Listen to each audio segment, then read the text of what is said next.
제가 생각했던 이제 자금으로 다녀보니까 생각보다 사이즈가 안 나오는 거예요.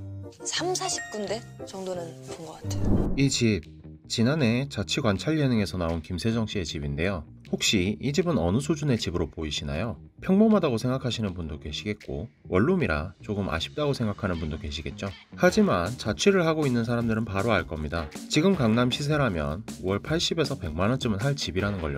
너무 좋은 물건이라 전세로도 잘 안 나오겠죠. 이게 현재 서울 임대차 시장의 현실입니다.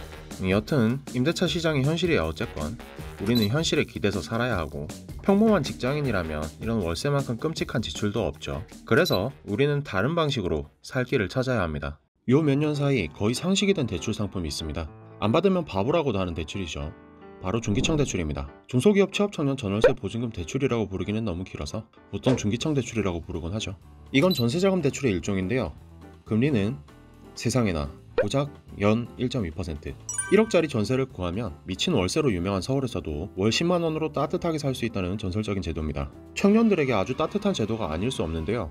그래서 마침 서울에 거주하는 청년인 기자도 중기청 대출로 집 구하기를 한번 도전해봤습니다. 결론부터 말씀드릴까요? 바보 되지 않으려고 대출 받으려다가 바보 될 뻔했습니다. 중기청 대출의 순서를 아주 간단하게 정리하면 물건 찾기, 계약, 대출, 그리고 최종적으로 입주입니다. 의외로 간단해 보이지만 사실 입주를 뺀 모든 과정이 보통 일이 아닙니다.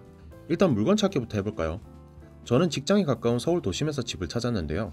가격대가 맞는 매물을 찾는 것부터 보통 일이 아니었습니다. 서울 전세 가격 비싼 거 얘기해봐야 입만 아플 테니 일단 넘어가고요. 운 좋게 혹은 많은 것을 포기하면서 가격대가 맞는 집을 찾았다고 합시다. 그래도 여전히 문제가 많습니다. 그 집이 대출이 가능한지 아닌지가 첫 번째 난관이거든요. 은행에서는 구분 등기가 되어 있고 시세 파악이 손쉬운 아파트를 제일 좋아합니다. 하지만 아무리 세상 물정을 몰라도 서울에 1억 2천만 원짜리 아파트 전세가 있을 거라고 기대하지는 않으시겠죠? 결국 현실적으로 도착하게 되는 대안은 오피스텔, 연립, 빌라, 다세대, 다가구 등의 비아파트 물건입니다. 그나마 아파트처럼 구분 등기가 되는 오피스텔 같은 다세대 주택을 구하면 다행인데 그런 물건도 가격대가 맞는 건 찾기가 어렵죠. 핵심은 이겁니다. 문제가 없어서 은행도 좋아할 만한 집은 누가 됐든 다 좋아합니다. 굳이 대출을 안 받고 들어가려는 사람도 넘치죠. 설령 대출을 받더라도 집주인 입장에선 자기를 귀찮게 만들지 않는 은행 전세자금 대출을 받는 사람이 더 예쁘겠죠. 애초에 그런 물건들은 전세 자체도 없습니다. 특히 최근에는 금리가 뚝 떨어지면서 임대인 입장에서 전세의 매력이 완전히 없어져 버린 상황입니다. 처음 중기청 대출을 받으시려 한다면 보통 주거용 오피스텔이나 신축 원룸 같은 걸 기대하시겠죠. 그런데 이런 물건들이 괜히 수익형 부동산으로 불리는 게 아닙니다. 이런 물건이 시장에 나온다면 아주 특수한 케이스입니다. 가령 오피스텔의 경우 해당 건물을 한 소유자가 전부 가지고 있는 경우가 있습니다. 이때 좋은 방은 다 월세로 소진한 후 인기가 없어서 남은 방을 아쉬우나마 전세로 내놓는 경우가 있죠. 실제로 저도 이런 물건을 본 적이 있는데 창밖으로 건물이 맞닿아 있어서 반지하만도 못한 채광을 자랑하는 물건이었습니다. 원룸도 마찬가지입니다. 심지어 예전에는 원룸을 사고 그 전세금으로 또 다른 원룸을 사는 식의 갭 투자가 유행하기도 했는데 무슨 사고가 터졌는지는 이미 잘 아실 겁니다. 그런 집은 들어가면 안 되죠. 그나마 신축 원룸에서 가능성이 있는 게 재개발이 유력한 구역에서 신축 쪼개기를 하는 경우인데 실제로 지분 쪼개기에 성공했다면 그나마 보증금을 떼일 염려는 적죠. 운 좋게 그런 물건을 찾는다면 좋겠지만 실제로 보기는 어렵습니다. 세대수를 늘리기 위해서 많은 세대를 넣기 때문에 좁기도 하고요. 결국 결론은 이겁니다. 경험적으로 볼 때 도심 내에서 직주 근접이 되는 집에서 중기청 대출을 받으시려면 구축, 다가구, 반지하 이 세 가지 조건 중에 최소한 2개는 감내하셔야 합니다. 물론 아예 물건이 없다고는 말하기 어렵지만 발품을 엄청 팔아야 할 겁니다. 게다가 이게 다가 아닙니다. 슬픈 얘기지만 100% 대출이 되는 허그 보증으로 서울에서 중기청 대출이 가능한 전세 물건을 구하는 건 거의 불가능에 가깝습니다. 허그 보증은 집의 권리관계를 중점적으로 확인하거든요. 그렇다고 딱히 집에다가 근저당을 걸거나 할 수도 없지만 보증금 채권을 무섭게 짝이 없는 허그가 가져가기 때문에 집주인도 달가워하지 않습니다. 집주인만 설득하면 될까요? 그것도 아닙니다. 막상 은행에 가지고 가면 기금이 소진됐다느니 우리 지점에선 취급하지 않는다느니 하면서 거절하는 경우가 부지기수입니다. 사실 이게 절차는 엄청 복잡한데 떨어지는 건 없거든요. 일을 하다 보면 손은 엄청 가는데 티는 안 나는 일 있죠. 행원 입장에선 중기청 100%가 바로 그겁니다. 물론 100% 대출이 가능한 매물이나 적극적으로 취급하는 은행 지점이 없다고 단정할 수는 없죠. 다만 자금 동원이 가능하다면 주금공 보증을 이용하시는 편이 그나마 상대적으로 집을 구해서 대출받기가 쉬우실 거라는 얘기입니다. 물론 이것도 상대적으로 쉽다는 얘기지 어려운 건 매한가지지만요. 나름 괜찮은 물건을 찾았다고 치죠. 계약은 쉬울까요? 그것도 아닙니다. 오히려 이게 더 어려울 수도 있습니다. 이게 너무 어려워서 머리가 이상해질 지경이라 물건을 찾더라도 2단계에서 포기해버리는 경우가 허다합니다. 일단 계약서에 도장을 찍는 것부터 난해합니다. 계약서에 도장을 찍는 순간부터 구속력이 있다는 사실은 알고 계시죠? 네.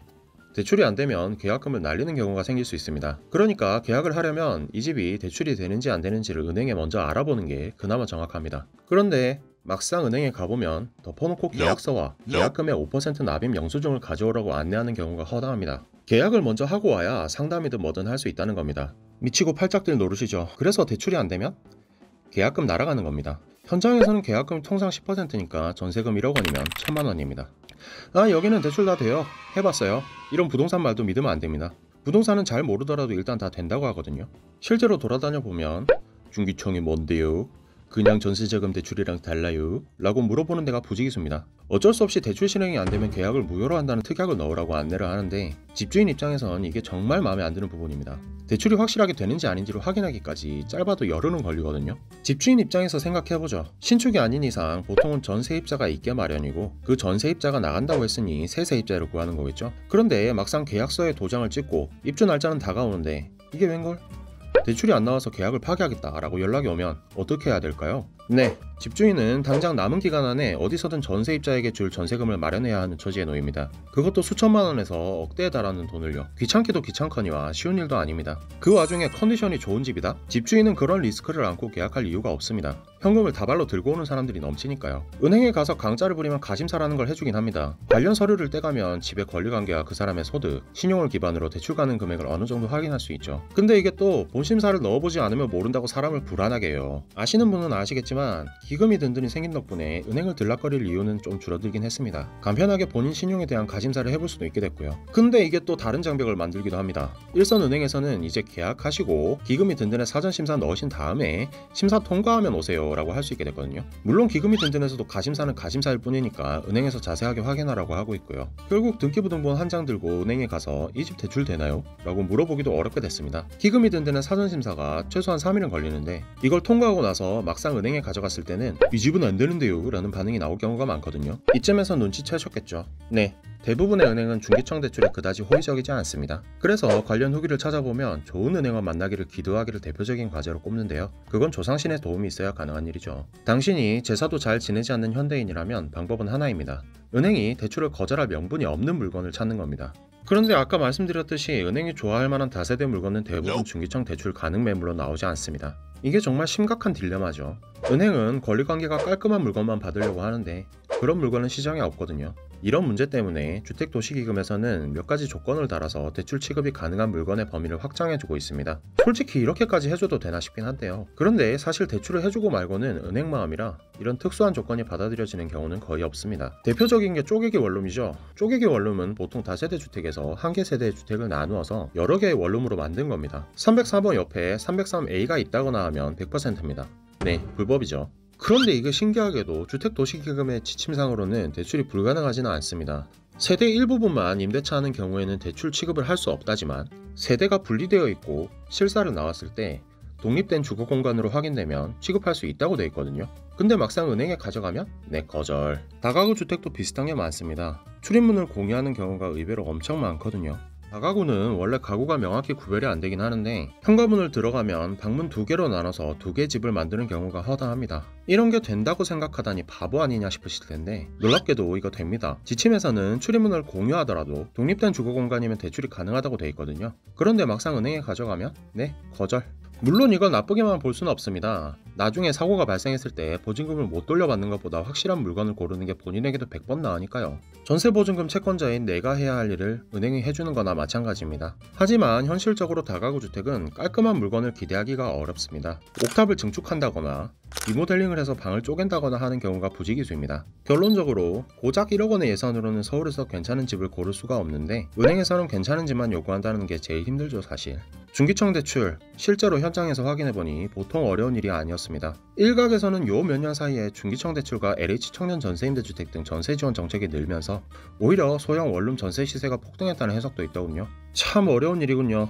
너무 어두운 얘기만 한 것 같긴 한데 중기청 대출은 확실히 받을 수 있으면 받는 게 무조건 이득입니다. 이게 대출 신청인에게 무진장 유리한 제도라는 건 중기청 대출이 올해를 마지막으로 폐지가 유력하다는 것으로 증명할 수 있겠죠. 아무쪼록 힘내서 대출에 성공하시길 기원합니다. 오늘의 이야기는 여기까지입니다. 도움이 되셨다면 좋아요와 구독, 알림 설정도 부탁드립니다.